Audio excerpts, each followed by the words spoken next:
महाराष्ट्र के कई जिलों में तेज बारिश की चेतावनी जारी की गई। बारिश के बीच लैंडस्लाइड की आशंका के चलते प्रशासन भी अलर्ट है।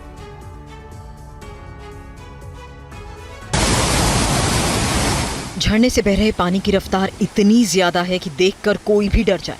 तस्वीरें महाराष्ट्र के जलगांव की देखिए। लगातार हो रही बारिश के चलते झरनों में पानी का बहाव बहुत ज्यादा बढ़ गया है। 24 घंटे से जलगांव जिले में मूसलाधार बारिश जारी है। हालात ये हैं कि चारों तरफ सिर्फ और सिर्फ पानी का ही मंजर है। जलगांव में जामनेर तहसील से होकर बहने वाली वाकी नदी में बारिश की वजह से बाढ़ आ चुकी है।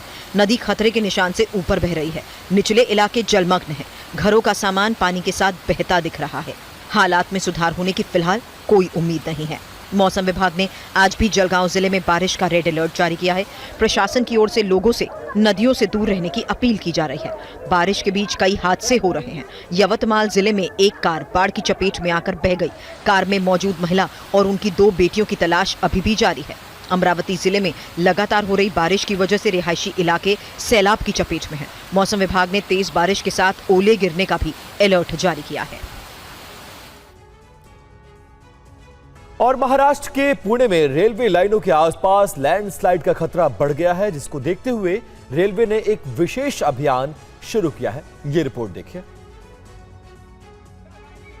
वीडियो में देखिए कैसे चट्टानों को कुछ लोग तोड़ते नजर आ रहे हैं। तस्वीरें पेणुकी की हैं, जहां कर्जत, लोनावला और कसरा इगतपुरी के घाट सेक्शंस में लगातार तेज बारिश हो रही है। मूसलाधार बारिश की वजह से लैंडस्लाइड हो रहा है।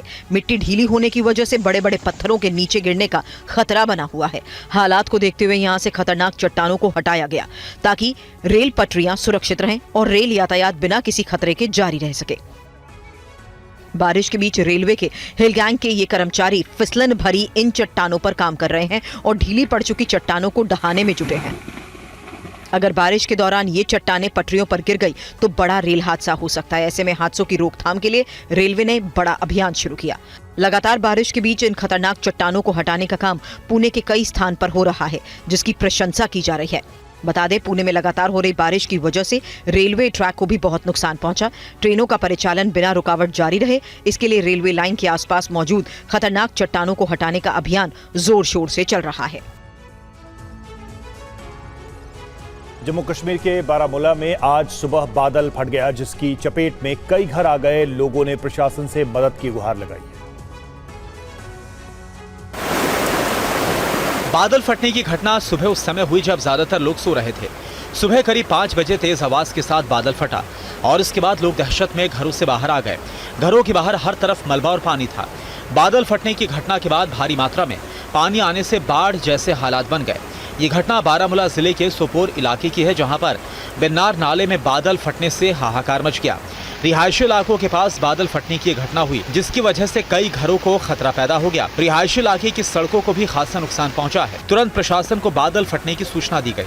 घरों को कितना नुकसान पहुंचा है, प्रशासन इसका आकलन कर रहा है। फिलहाल किसी के हताहत होने की खबर नहीं है, लेकिन लगातार हो रही भारी बारिश की वजह से खतरा पूरी तरह से टला नहीं है। आज पूरे दिन तेज बारिश का अलर्ट है। ऐसे में प्रशासन पूरी तरह से अलर्ट मोड में काम कर रहा है।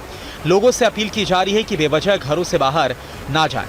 जम्मू कश्मीर में 5 दिनों तक तेज बारिश का अलर्ट मौसम विभाग ने जारी किया है। बारिश के बीच बादल फटने और लैंडस्लाइड की भी आशंका है। ऐसे में लोगों से सतर्क रहने की अपील की जा रही है।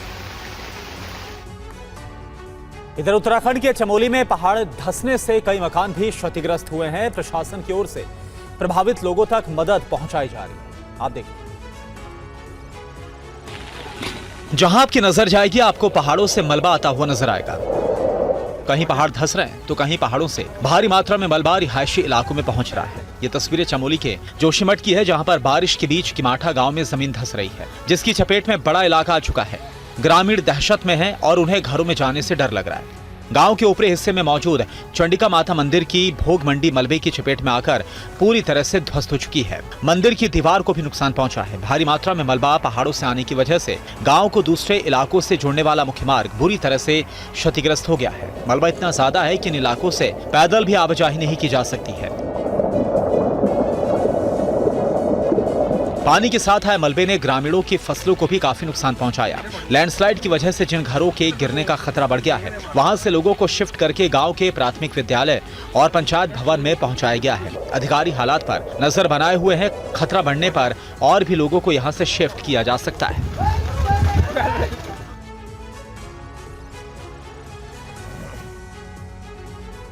और खबरों में आगे बढ़ेंगे। उत्तराखंड में लगातार हो रही बारिश के बीच लैंडस्लाइड भी हो रही है। प्रदेश की 100 से ज्यादा सड़कों पर आवाजाही फिलहाल ठप। बारिश के बीच उत्तराखंड में पहाड़ों के दरकने का सिलसिला जारी है। तस्वीरें उत्तरकाशी की देखिए, जहां संग्राली महिडांडा मोटर मार्ग पर दिन के समय अचानक पहाड़ों से मलबा गिरने लगा। गनीमत रही लैंडस्लाइड के समय कोई गाड़ी यहां से नहीं गुजर रही थी, नहीं तो बड़ा हादसा हो सकता था। इस वजह से रास्ता पूरी तरह ब्लॉक हो गया। लैंडस्लाइड के दोनों ओर मौजूद लोग रास्तों में फंसे रहे। लगातार हो रही लैंडस्लाइड की वजह से उत्तराखंड में इस समय 100 से ज्यादा सड़क पर आवाजाही ठप है। वहीं उत्तराखंड में लगातार हो रही बारिश की वजह से नदियां उफान पर बह रही हैं।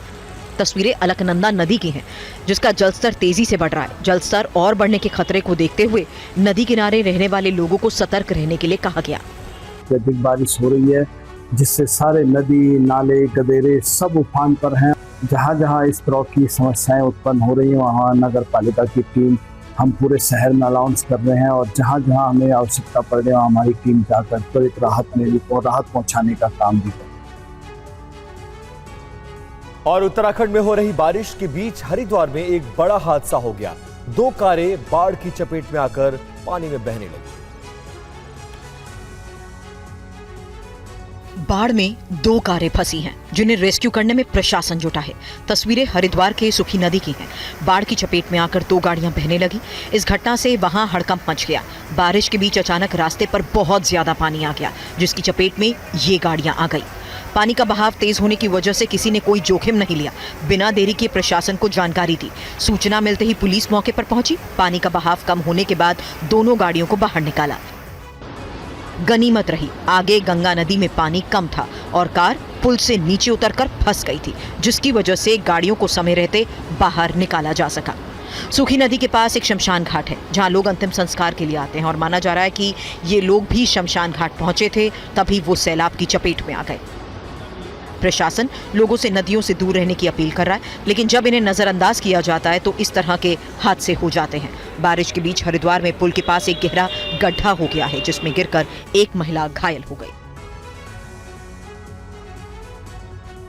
हिमाचल प्रदेश के चंबा में लैंडस्लाइड की वजह से घरों को नुकसान पहुंचा है। पीड़ित परिवारों ने सरकार से आर्थिक मदद की गुहार लगाई।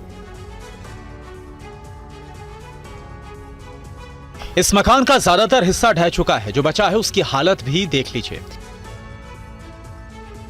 तस्वीरें हिमाचल प्रदेश के चंबा की है, जहां पर ऊपरी घोल्टी गांव में रात के समय अचानक से लैंडस्लाइड शुरू हो गया। बड़े बड़े पत्थर इस घर के ऊपर आ गिरे। लैंडस्लाइड के समय परिवार के 5 लोग घर के अंदर ही मौजूद थे, जो समय रहते बाहर निकल आया और सभी की जान बच गई, लेकिन उनका आशियाना छिन गया। परिवार चलाने वाले ये युवक पेशे से मजदूर हैं। इसके लिए दोबारा से इस घर को बनाना किसी सपने से कम नहीं है। पीड़ित परिवार ने प्रशासन से आर्थिक मदद की गुहार लगाई है। इसने पेट काट करके इसकी माँ ने इन्होंने बड़ी मुश्किल से ये घर बनाया, तो जबकि इसके पिताजी की डेथ हुई काफ़ी टाइम हो गया जी, और इसका बड़ा भाई था, उसकी भी एक्सीडेंट के कारण उसकी भी डेथ हो चुकी है। जबकि ये पालन पोषण जो भी है लड़का अपने परिवार का, मम्मी जी का, अपनी पत्नी का, एक बच्ची है इसकी, एक बहन है इसकी, उनका यही लड़का हर कुछ करता है जी।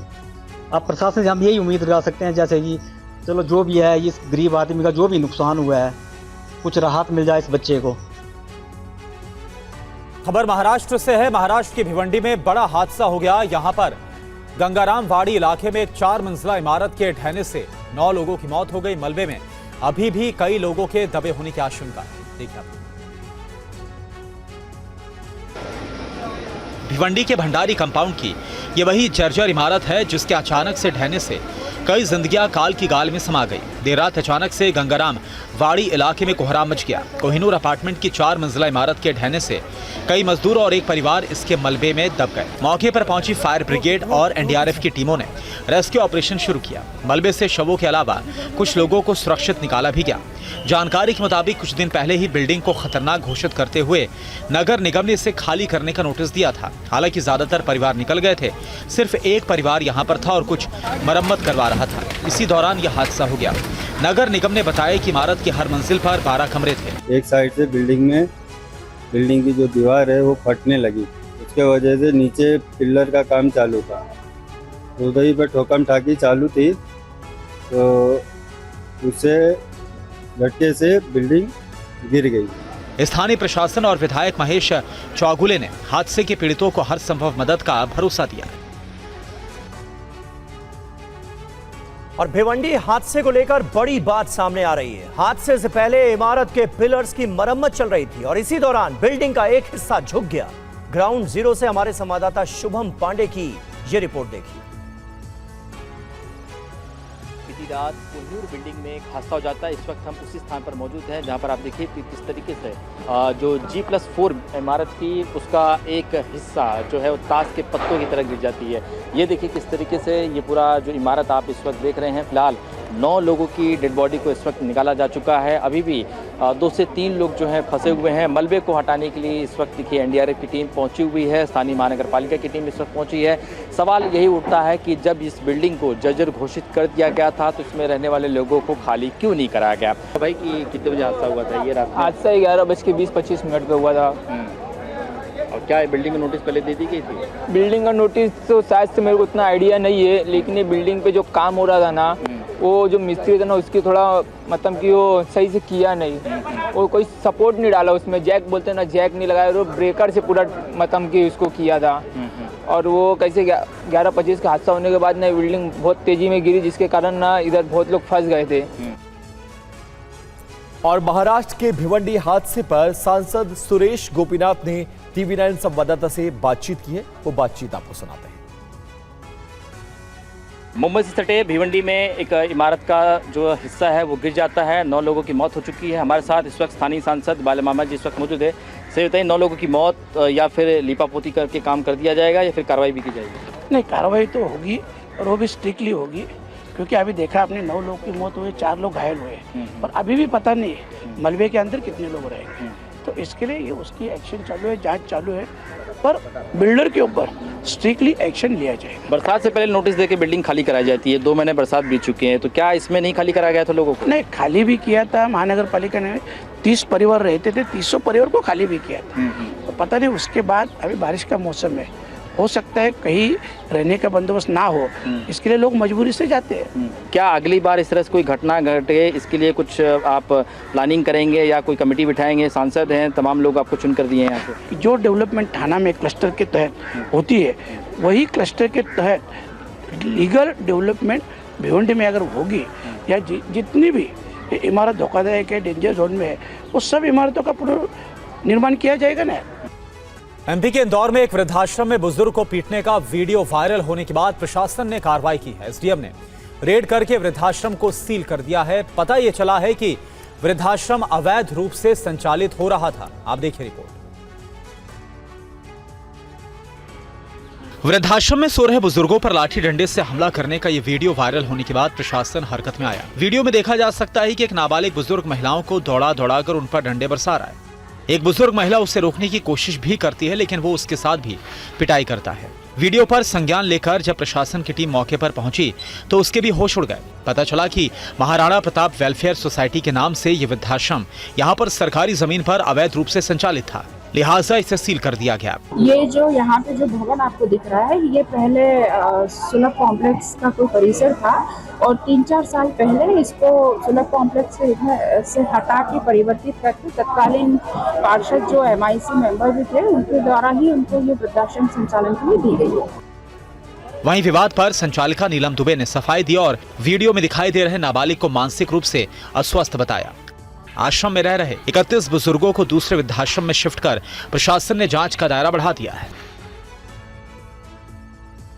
और वहीं मध्य प्रदेश की इंदौर पुलिस एक बार फिर विवादों में है। मामला मारपीट और रंगदारी के केस में गिरफ्तार अभियुक्तों से जुड़ा है।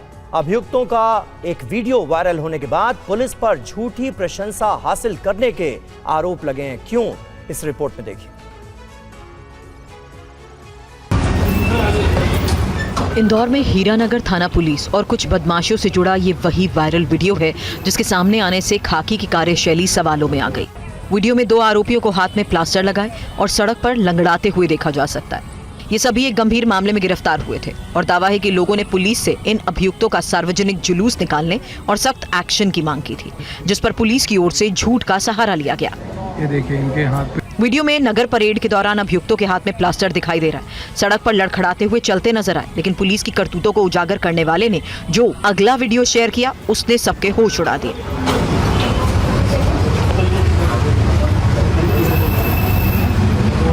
अगले वीडियो में नजर आया कि अभियुक्त जेल के गेट पर पहुंचने के बाद अपने हाथों में लगी पट्टियां और प्लास्टर उतारकर फेंक देते हैं।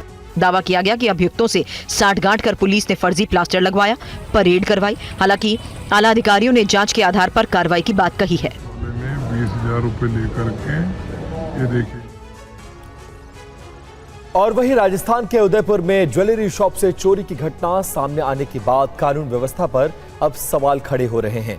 शटर तोड़कर ज्वेलरी शॉप में दाखिल हुए अभियुक्तों ने तसल्ली से चोरी की और करोड़ों का सोना चांदी लेकर आसानी से फरार हो गए।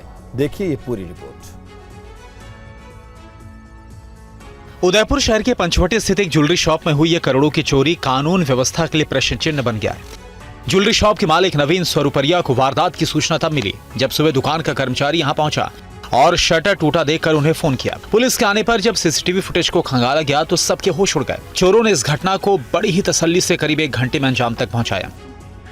वीडियो में देखा जा सकता है कि चोरों ने टॉर्च जलाकर एक एक बॉक्स को खंगाला। 2 अभियुक्त जहां शोकेस से सोने चांदी के जेवरात निकाल रहे थे, वहीं तीसरा साथी बैग लेकर साथ साथ चल रहा था जिसमें जेवरात रखे जा रहे थे। अभियुक्तों के भीतर किसी बात का भय नजर नहीं आ रहा है।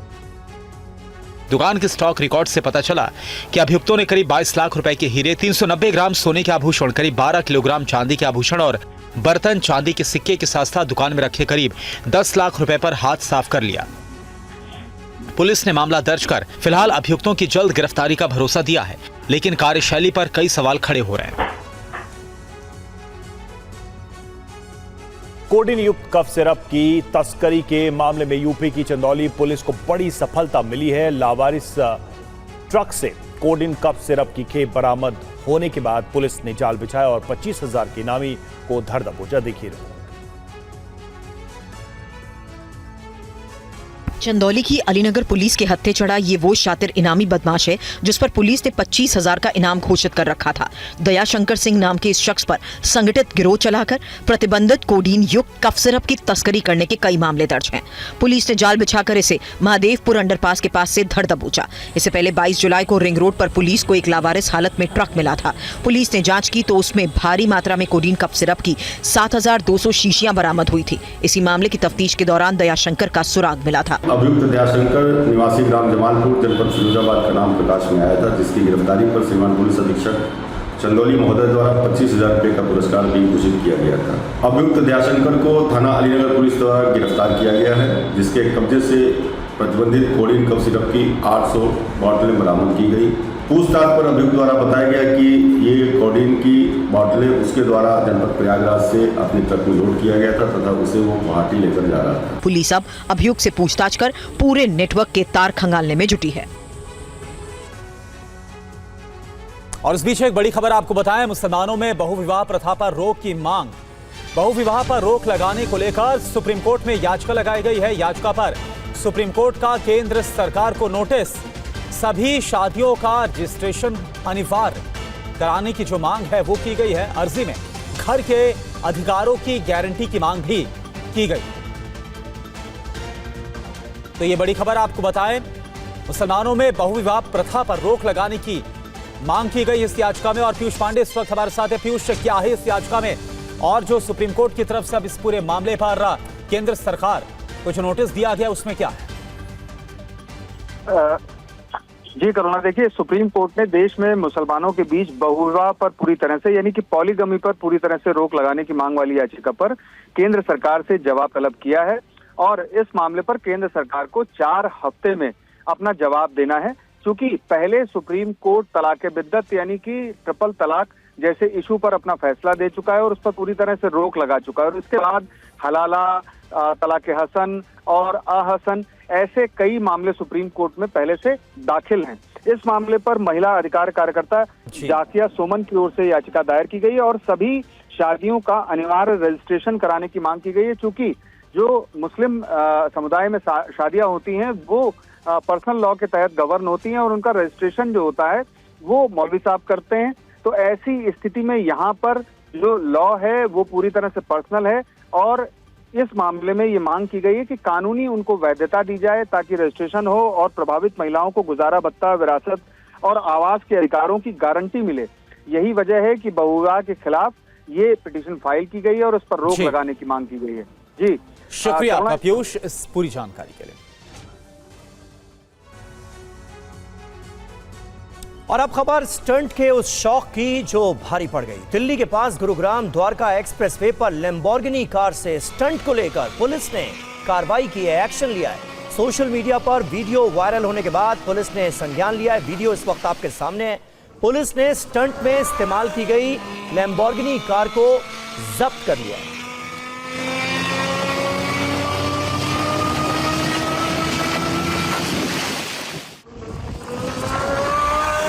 ये तस्वीरें आपको दिखा रहे हैं, दो तस्वीरें आपके सामने हैं। एक तरफ किस तरह से लैम्बोर्गिनी कार का इस्तेमाल करते हुए स्टंट किया गया था सड़क पर सरेआम, और इसी के चलते अब इस 3 करोड़ की कार को जब्त कर लिया गया है। और वहीं अमरनाथ गुफा के पास फटा है बादल। बालटाल रूट पर अचानक आया पानी का सैलाब। तो अमरनाथ यात्रा लगातार जारी है। जो इस वक्त वहां पर श्रद्धालु हैं वो बहुत बड़ी संख्या में पहुंच रहे हैं, लेकिन बारिश के मौसम के चलते खबर ये आ रही है कि बालटाल रूट पर अचानक पानी का सैलाब आया है और इसके साथ साथ बादल फटने की खबर है। अमरनाथ गुफा के पास ये पूरी घटना हुई है, जिसके पास यात्रा थोड़ी सी प्रभावित हो रही है। रमन सैनी फोन लाइन पर हैं। रमन, इस वक्त हालात क्या है, यात्रा को लेकर खबर क्या है और श्रद्धालुओं के बारे में क्या अपडेट आ रही है?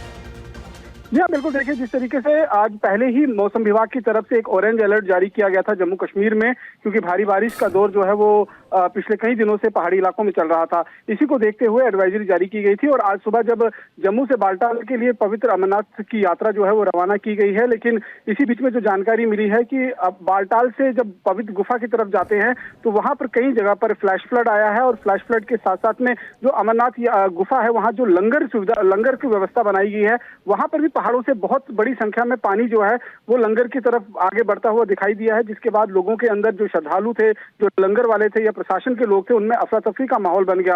हालांकि अभी तक किसी तरह की कोई किसी के हताहत होने की कोई जानकारी जो है वो नहीं मिली है, लेकिन जो खबर ये आ रही है कि फिलहाल बालटाल मार्ग से जो है उससे यात्रा पर रोक लगा दी गई है और जितने भी श्रद्धालु अग्रसर हुए थे बाबा के पवित्र गुफा की ओर, उनको कहा गया है कि आप जहां पर हैं वहीं पर सुरक्षित स्थानों पर अपने आप को वहीं पर रोकें और जब तक प्रशासन पूरी तरीके से क्लियरेंस नहीं दे देता है मौसम के सुधरने के लिए, तब तक वो आगे जाने की इजाजत नहीं दी जाएगी। तो निश्चित रूप में एक मौसम को लेकर कहीं ना कहीं पहले ही इस बात को लेकर अंदेशा जाहिर किया गया था कि ये मौसम जो है अड़ंगा डाल सकता है बाबा अमरनाथ की गुफा को लेकर। अभी तक करीबन 4.5 लाख से ज्यादा लोग जो हैं वो बाबा बर्फानी के दर्शन कर चुके हैं। ऐसे में जैसे ही ये बादल मतलब हम कह सकते हैं भारी वर्षा की वजह से फ्लैश फ्लड की सूचना मिली, तो एहतियातन तौर पर जो श्रद्धालु थी उनकी सुरक्षा को सर्वोच्च रखते हुए ये फैसला जो है वो फिलहाल लिया गया है। जी बहुत शुक्रिया रमन, इस जानकारी के लिए। आप नजर बनाकर रखें। और आगे बढ़ते हैं। उत्तराखंड सरकार को सुप्रीम कोर्ट से बड़ा झटका। हल्द्वानी के बनभुलपुरा हिंसा मामले में झटका। मुख्य आरोपी अब्दुल मलिक की जमानत बरकरार। सुप्रीम कोर्ट ने उत्तराखंड सरकार की याचिका खारिज की। भीड़ ने थाने में आग लगाई तो यूएपीए कैसे लगा, ये सुप्रीम कोर्ट ने पूछा है। पीयूष पांडे हमारे साथ इस वक्त जुड़े हमारे संवाददाता। पीयूष, सुप्रीम कोर्ट की तरफ से क्या सवाल किए गए हैं, क्या कहा गया? जी रवि, देखिए, सुप्रीम कोर्ट ने हिंसा के मुख्य आरोपी अब्दुल मलिक की जमानत को बरकरार रखा है। सुप्रीम कोर्ट ने उत्तराखंड सरकार की ओर से जो याचिका दाखिल की गई थी उसको खारिज करते हुए टिप्पणी की कि अगर कोई भीड़ पुलिस थाने में आग लगा देती है तो मात्र इस आधार पर यूएपीए कैसे लागू किया जा सकता है। सार्वजनिक व्यवस्था और यूएपीए अलग अलग अवधारणाएं हैं, ये सुप्रीम कोर्ट का कहना है। हल्द्वानी हिंसा मामले में सुप्रीम कोर्ट ने उत्तराखंड सरकार से ये भी पूछा है कि सिर्फ इसलिए यूएपीए कैसे लगाया जा सकता है कि भीड़ ने पुलिस स्टेशन जला दिया। सुप्रीम कोर्ट ने इस मामले में यूएपीए लगाने पर गंभीर सवाल खड़े किए। सीजेआई सूर्यकांत, जस्टिस जयमाला बागची और जस्टिस वी मोहना की बेंच ने मलिक को जमानत देने के उत्तराखंड हाईकोर्ट के आदेश को बरकरार रखा, उसमें दखल देने से साफ इनकार कर दिया।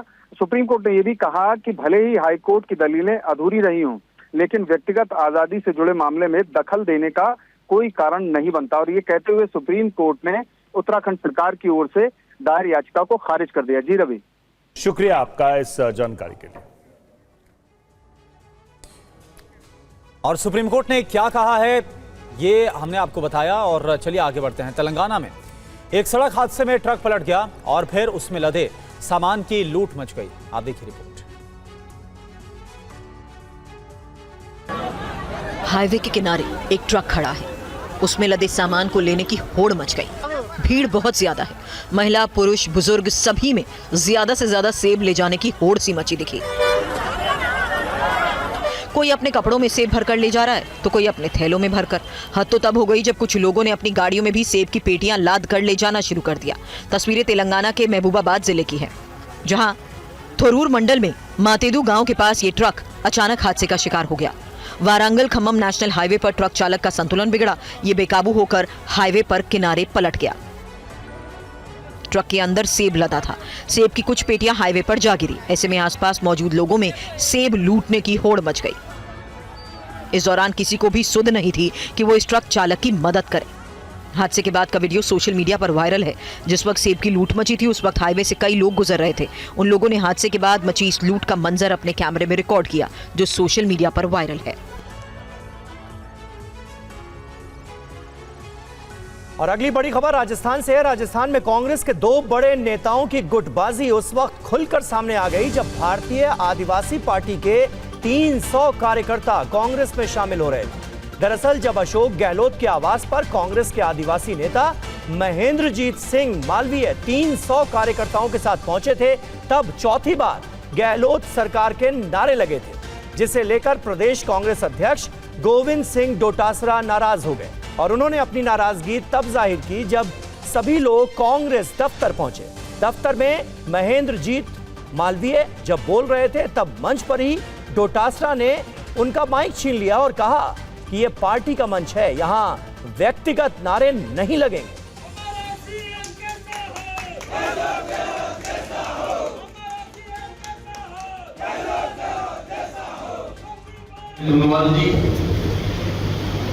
मुख्यमंत्री वाला नारा कोई मत लगा देना, वरना पहले वाला गलत हो जाएगा।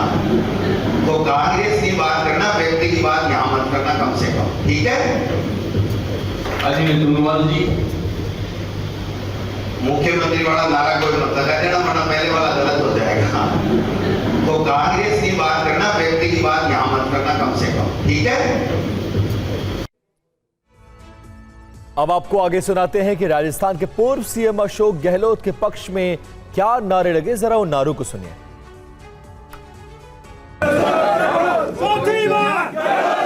मनोज जी भाई का हमारा सीएम कैसा हो, कैसा हो, हमारा सीएम कैसा हो, कैसा हो,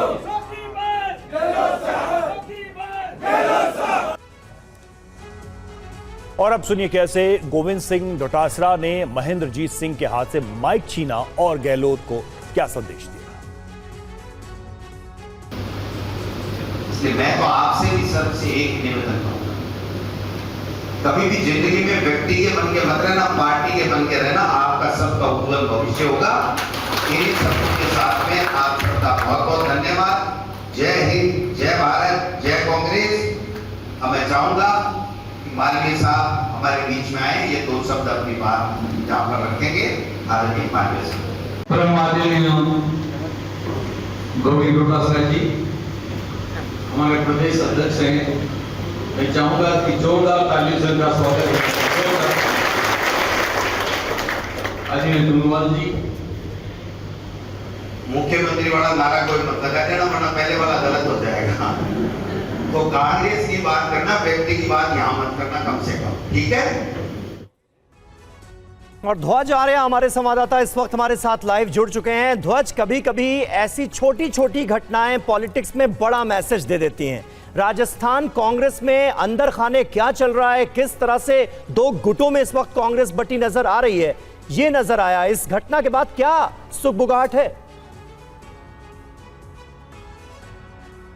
देखिए, निश्चित तौर पर ये घटना की शुरुआत जो हुई, राहुल गांधी जब राजस्थान आए थे और वो राजस्थान में आकर उन्होंने एक बयान दिया था कि राजस्थान में सबसे बेस्ट हैं डोटासरा और जूली। उसके बाद में कई जो बड़े नेता थे वो जो है लगातार इस बात पर जो है चर्चा कर रहे थे कि राजस्थान में अब उनका कद जो है घट गया है, डोटासरा और जूली का जो कद है वो बढ़ गया है। और कल का जो घटनाक्रम हुआ ये साफ तौर पर संकेत है कि जो है पार्टी का प्रोटोकॉल टूटा है और पार्टी का जो ये परंपरा थी ये टूटी है कि अगर कोई ज्वाइन करेगा, अगर किसी भी पार्टी से आ रहा है, कांग्रेस अगर वो ज्वाइन करेगा तो पीसीसी आएगा, यानी कि पीसीसी कार्यालय पे आएगा। लेकिन ऐसा पहली बार देखने को मिला कि 300 से ज़्यादा कार्यकर्ता अशोक गहलोत के जो है बंगले पर गए और वहाँ पर उन्होंने कांग्रेस ज्वाइन कराई। और एक सबसे बड़ी बात, जैसे ही महेंद्रजीत सिंह मालवीय ने अशोक गहलोत को साफा पहनाया तो उसके बाद जो कुछ भी हुआ, यानी कि चौथी बार जो है मुख्यमंत्री के जो नारे लगे उसको लेकर गोविंद सिंह डोटासरा वहाँ मौजूद थे, उन्हें जो है पूरी तरीके से बुरा लगा। जब पीसीसी गए हमने सवाल पूछा, मैंने जब उनसे सवाल पूछा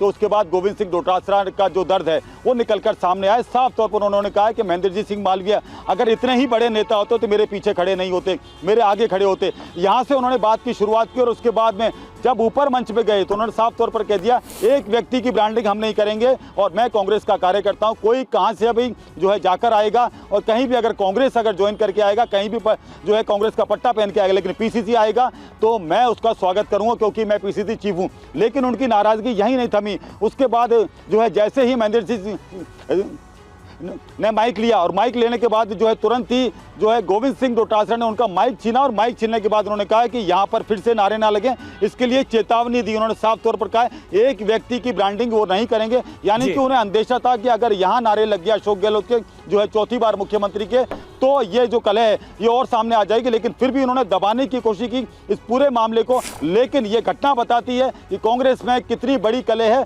2 गुट हो चुके हैं गोविंद सिंह डोटासरा टीकाराम जूली के साथ में, आगे वाले जो गुट हैं। बहुत बहुत शुक्रिया आपका इस ताजा जानकारी और अपडेट के लिए।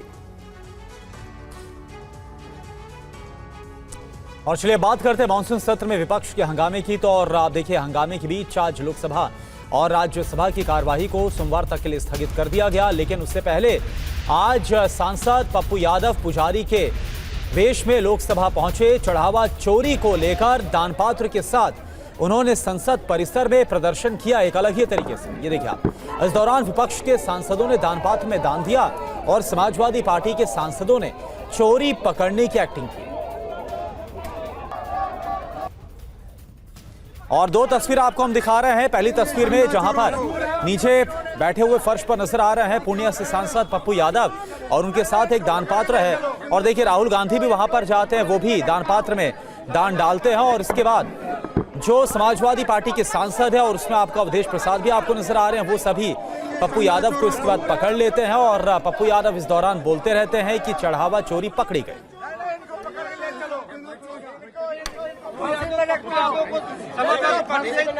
मन में राम, कन में राम, जीवन में राम, सांस में राम, मन में शिव, तन में शिव, जीवन में शिव, चरित्र में शिव, चिंतन में शिव, विचार में शिव, ईमानदारी में शिव, शिव ही शिव, राम ही राम।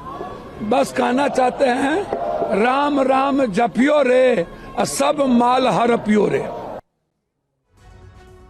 और देखिए इस वक्त अहम खबर यह है कि स्पीकर दफ्तर प्रदर्शन के तरीकों से नाराज है। संसद परिसर में प्रदर्शन पर जारी होगा निर्देश, ये ताजा खबर आ रही है। नियम प्रक्रिया मजबूती से पालन करने का निर्देश दिया गया है। मकर द्वार पर प्रदर्शन को लेकर जो पुरानी गाइडलाइन है उसे लागू किया जाएगा, क्योंकि बीते कई दिनों से हम देख रहे हैं मकर द्वार के बाहर इसी तरह से प्रदर्शन हो रहे हैं। और आज जो प्रदर्शन हुआ है उसकी तस्वीरें आपके सामने हैं। अब जो गाइडलाइंस हैं उसको सख्ती से लागू किया जाएगा, ये खबर है।